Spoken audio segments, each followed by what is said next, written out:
So hi friends, ఈరోజైతే మేమైతే కాళహస్తికి అయితే వచ్చామన్నమాట.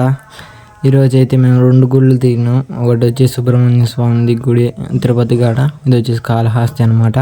మేము వచ్చేసి ఆడ సుబ్రహ్మణ్య స్వామి గుడికి పోయిన తర్వాత ఇంకా ఎలాగో ఖాళీగానే ఉన్నాం కదా అని అటు నుంచి అట్టే కాళహస్తికి అయితే వచ్చామన్నమాట.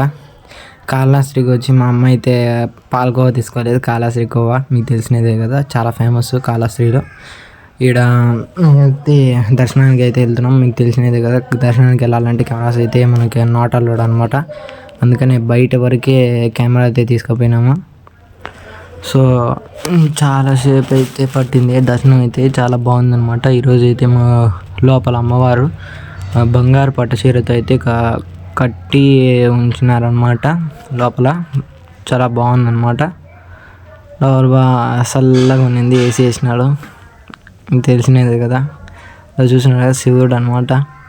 మనం ఎట్లాగో లోపల ఎలా చూపించలేము కాబట్టి బయట ఒక విగ్రహంలాగా పెట్టినారు. అది వరకు మనం చూపించగలం. ఇంకా బయట కొన్ని దేవుళ్ళ వాళ్ళకి చూపించగలం. ఇంకా ఇది జింకలు ఇట్లాంటివన్నీ జూలో ఉన్నాయి, జూ పార్క్లో ప్లాస్టిక్తో చేసినవి. ఈ గుడి అయితే ఇంకా అది మొత్తం నకిలీ గుడి, అంటే చెక్కతో తయారు చేసినది. లోపల ఏముందో తెలియదు, మేము చూసినాము, లోపల ఏం లేదా. సో మేమైతే ప్రసాదాలు తీసుకొని ఇంకా బాగా తినేసి అయితే ఎంజాయ్ చేసుకుంటూ పోయినాం అనమాట. చూస్తున్నారు కదా, ఇప్పుడైతే గుడి దర్శనానికి అయితే వెళ్తున్నాం. ఇది వచ్చేసి అన్ఎక్స్పెక్టెడ్గా వచ్చాము. మేము కనీసం ప్రసాదాలకి లెక్క కూడా తెచ్చుకోలేదన్నమాట. చూస్తున్నారు కదా, ఇది ఆడ కూడా శివుడి గుడి అనమాట. ఈ కాళహస్తి స్టోరీ కావాలంటే మీకు అయితే కాళహస్తి స్టోరీ కావాలంటే కామెంట్ చేయండి.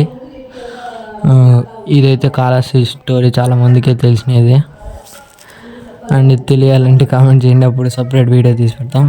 ఎందుకంటే మాకు కూడా తెలియాలి కదా, ఎంతమంది కోరుకుంటారో ఆ స్టోరీ తినాలని. సో మాకైతే చాలాసేపు అయితే దర్శనం అయింది. నేను ఒక రకంగా కాస్త తొందరగానే అయింది, నేను ఎక్స్పెక్ట్ చేసిన దానికన్నా. నేను ఇంకా లేట్ అవుతుంది అనుకున్నా. అయితే అసలుకి ఇక్కడ అన్ఎక్స్పెక్టెడ్గా వచ్చినాం అనమాట. కనీసం చేతిలో డబ్బులు కూడా తీసుకెళ్ళాలి, ఫోన్పే వేసుకొచ్చాం. ఆడ ప్రసాదం కౌంటర్ కాడ ఫోన్పే అయితే లేదనమాట. సో మనం ఏం చేయలేము. చూసినారు కదా ఎంతమంది జనాలు ఉన్నారు, చాలామంది జనాలు ఉన్నారు ఈరోజు. ఎందుకంటే ఈరోజు చాలా స్పెషల్ అనమాట.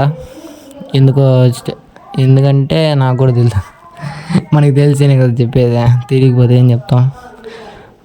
మేమైతే ఇంకా మా షాప్ అంతా అడిగినాం, ఫోన్పే వేస్తాం లెక్కిస్తారని. ఎవరు ఇలా ఇట్లాంటి పరిస్థితులు ఎదురైంటే మాకు కామెంట్ సెక్షన్లో చెప్పండి. నాకు తెలిసినంత వరకు ఈరోజు చాలాసేపు పట్టింది. ఇది కృష్ణదేవరాజులు కట్టిన గోపురం అనమాట. ఇది కొత్తగా కూలిపోయింది అనమాట, ఇది కొత్తగా కట్టినది. సో ఈరోజు వీడియో ఇంతే అనమాట. Bye friends.